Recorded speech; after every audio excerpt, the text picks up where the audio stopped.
Hello everyone, welcome back to my lecture. और आज के लेक्चर में I miss Asma Shaikh is going to explain you कि क्लॉजेस क्या होता है। तम तम टफेस्ट और लोगों को लगता है कि यार ये इतना मुश्किल टॉपिक है, बहुत ही हार्ड है, समझ में नहीं आ रहा है। तो आज के लेक्चर में हम सीखेंगे वही टफ वाला topic in a very easy manner.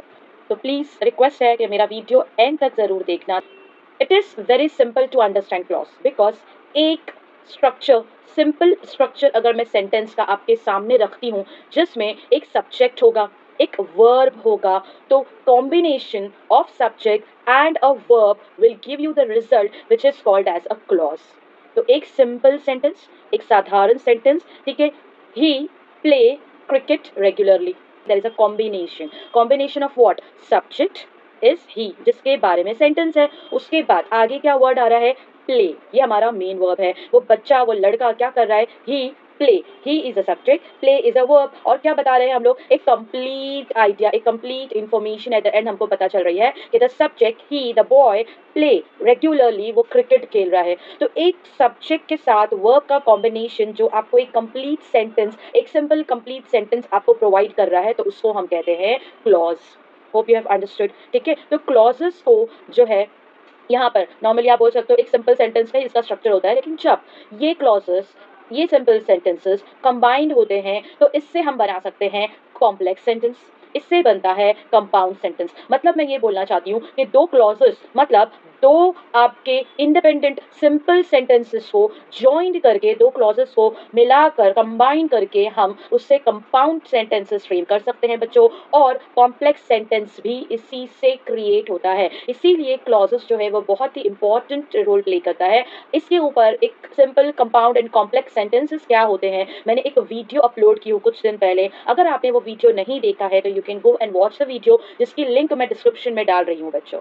Okay, तो सबसे पहले हम बात करेंगे हमारा मेन क्लॉज। मेन क्लॉज क्या होता है बच्चों, मेन क्लॉज का मतलब है an idea complete in itself.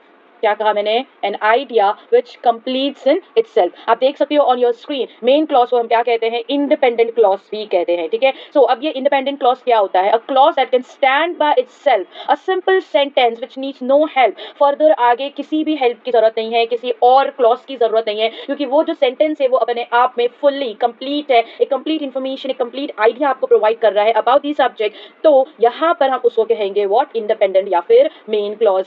Understood. मतलब उसके अंदर एक सब्जेक्ट है एंड प्रेडिकेट है। प्रेडिकेट क्या होता है, सब्जेक्ट जो होता है हमारा सेंटेंस जिसके बारे में इंफॉर्मेशन है, सब्जेक्ट जैसे कि ही को छोड़कर जो मैंने आगे का सेंटेंस प्रोवाइड की थी, प्लेस क्रिकेट रेगुलरली, ये पूरा आपका प्रेडिकेट है। ठीक है, प्रेडिकेट में जो प्ले है वो हमारा सब्जेक्ट है और क्रिकेट क्या खेल रहा है वो हमारा ऑब्जेक्ट है। तो दिस इज बेसिकली जो होता है वो फॉर्मेट होता है। किसका फॉर्मेट होता है बच्चों, ये फॉर्मेट होता है एक सेंटेंस का, और सेंटेंस का फॉर्मेट डिसाइड करता है कि ये कौन सा क्लॉज है। अंडरस्टूड। नाउ एक सिंपल सेंटेंस फ्रेम करता है इंडिपेंडेंट आइडिया के साथ, जिसके लिए कोई और क्लॉज की जरूरत नहीं होती है। एक कंप्लीट थॉट रिवील कर रहा है, वो एक अलोन सेंटेंस है, इनफ है पूरी इंफॉर्मेशन आपको उस सब्जेक्ट के बारे में प्रोवाइड करने के लिए। तो उसको हम क्या कहते हैं, उसको हम कहते हैं मेन क्लॉज, या फिर हम बोलेंगे independent clause. It help us to form complex sentences and compound sentences, जैसे मैंने आपको पहले भी बताई थी। तो लेकिन ये बनेगा कैसे, जब इसमें कंबाइन होंगे दो क्लॉजेस, और एक क्लॉज जो होगा वो कंप्लीट होगा, जिसको हम कहते हैं मेन क्लॉज या इंडिपेंडेंट क्लॉज, और उसके बाद आगे का further part of the sentence होगा डिपेंडेंट क्लॉज, जिसको हम ये बोल सकते हैं सबऑर्डिनेट क्लॉज, जो कि वी कैन से इनकम्प्लीट होगा। जब हम उसको रीड करेंगे तो हमें ऐसा लगेगा कि नहीं, this gives incomplete information about the subject. And हमको जब तक पूरा सेंटेंस हम नहीं पढ़ेंगे, या जब तक हम लोग मेन क्लॉज जब तक हम लोग नहीं पढ़ेंगे, तब तक हमें सेंटेंस का जो आइडिया है वो क्लियर नहीं होगा। तो इंडिपेंडेंट क्लॉज के ऊपर डिपेंड करता है सबऑर्डिनेट क्लॉज, तो जिसको हम कहते हैं अगेन डिपेंडेंट क्लॉज। एग्जाम्पल्स पहले हम लोग कवर करते हैं मेन क्लॉज के। You are my faithful friend, सबसे पहला एग्जाम्पल है यू आर। यू यहाँ पर क्या है, मेरा सब्जेक्ट है बच्चों। ठीक है, माई फेथफुल फ्रेंड ये प्रेडिकेट है। तो सेंटेंस में एक सब्जेक्ट मिल गया और आर मेरा वर्ब है यहाँ पर। ठीक है, एंड पूरा आर माई फेथफुल फ्रेंड, ये कंप्लीट सेंटेंस बन रहा है सब्जेक्ट एंड प्रेडिकेट के कॉम्बिनेशन के साथ। Similarly all of us enjoy the tour much, है ना, ऑल ऑफ अस सब्जेक्ट है, enjoyed वर्ब है, enjoyed से जो सेंटेंस बना enjoy the tour much ये मेरा प्रेडिकेट है। तो यहाँ पर आपको समझ में आ रहा है कि जहाँ पर एक सेंटेंस का स्ट्रक्चर कुछ इस तरीके से होगा कि आपको सब्जेक्ट दिया होगा, आपको वर्ब होगा और वर्ब से पूरा सेंटेंस एक कंप्लीट प्रेडिकेट होगा जो आपको पूरा इंफॉर्मेशन दे रहा है, एक आइडिया दे रहा है अबाउट द सब्जेक्ट, उसको हम कहते हैं main clause. Another examples are also given, you can see I enjoy watching news on television. Simple sentence है, इंडिपेंडेंट है, किसी और क्लॉज की इसको जरूरत नहीं है, ये खुद में ही एक कंप्लीट आइडिया है। Then he is the cleverest boy in the class, again this is main clause because ये भी सेंटेंस सिंपल है, कंप्लीट आइडिया, कंप्लीट इंफॉर्मेशन आपको प्रोवाइड कर रहा है रीडर्स को। George often thought about his grandparents, again complete sentence। तो जहाँ कहीं भी आपको एक सब्जेक्ट मिलेगा उसके आगे प्रेडिकेट है जिसमें एक वर्ब भी है, ठीक है, तो ये जो सेंटेंस है एक सिंपल सेंटेंस फॉर्म कर रहा है एंड कंप्लीट आइडिया प्रोवाइड कर रहा है अबाउट द सब्जेक्ट, उसको हम कहते हैं मेन क्लॉज, ठीक है। होप आप अच्छे से समझ में आ गया होगा कि मेन क्लॉज क्या होता है बच्चों। अब मेन क्लॉज तो हमें क्लियर हो गया, लेकिन मेन क्लॉज के बाद आता है सबऑर्डिनेट क्लॉज। सबऑर्डिनेट क्लॉज मतलब ये मेन क्लॉज के ऊपर डिपेंड करता है, इसीलिए वहां पर वर्ड है कि उसको सबऑर्डिनेट तो बोलते ही है लेकिन उसको डिपेंडेंट क्लॉज भी बोलते हैं।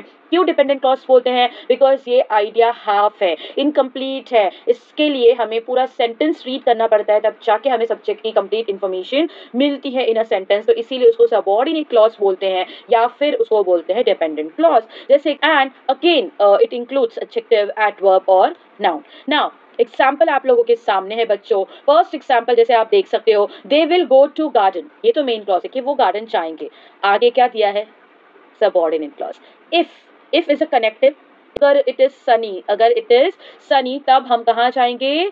हम जाएंगे गार्डन, इसीलिए they will go to the garden is complete मतलब मेन क्लॉज। इसके ऊपर क्या डिपेंड कर रहा है? If it is sunny, the half comma के बाद half part of the sentence, तो ये हो गया हमारा if it is sunny dependent clause, जिसको मेन क्लॉज की जरूरत पड़ती है अपना थॉट, अपना आइडिया, अपनी इंफॉर्मेशन को कंप्लीटली डिस्क्राइब करने के लिए। Okay, next is when we go to the market we must buy a cat food.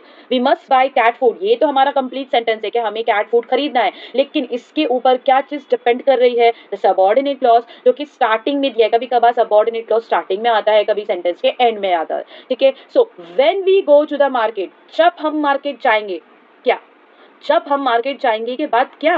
तो इट इज इनकम्प्लीट, जब आप इसको रीड करते हो तो इनकम्प्लीट साउंड होता है, कंप्लीट इन्फॉर्मेशन तो यहाँ पर दी नहीं है, तो यहाँ पर ये सेंटेंस भी क्या हो गया हमारा? डिपेंडेंट या फिर सबऑर्डिनेट क्लॉज। उसके बाद अनदर क्वेश्चन, अनदर सेंटेंस जो आपके सामने है बच्चों, वो क्या है? If the dog barks you should feed it, you should feed it, ये मेरा सेंटेंस कंप्लीट है बिकॉज सिंपल सेंटेंस है, डिपेंडेंट नहीं है, कंप्लीट इन्फॉर्मेशन प्रोवाइड कर रहा है, तो ये मेन क्लॉज हो गया। बट इसके ऊपर डिपेंडेंट या सबऑर्डिनेट क्लॉज क्या है? जो उसके शुरू में दिया है, कंडीशन के साथ दिया है, if the dog barks, if the dog barks is the incomplete information, right. तो इसीलिए इसको हम क्या कहेंगे? डिपेंडेंट या फिर subordinate clause. I am unable to walk, I am unable to walk, complete sentence है, इसमें subject है, इसमें predicate है, I subject है, am unable to walk एक मेरा complete predicate है, gives full information about the subject। But आगे कुछ और है, because I am ill, अगर मैं सिर्फ इतना पार्ट पढ़ती हूँ, because I am ill, क्योंकि मैं बीमार हूँ। What? अगर मैं बीमार हूँ तो क्या? तो जब मैं मेन क्लॉज पढ़ती हूँ तब जाकर इसका जो कॉन्सेप्ट है, इसका जो आइडिया है, जो थॉट है, जो मैं कहना चाहती हूँ, जो मैं डिस्क्राइब करना चाहती हूँ, वो क्या हो जाता है?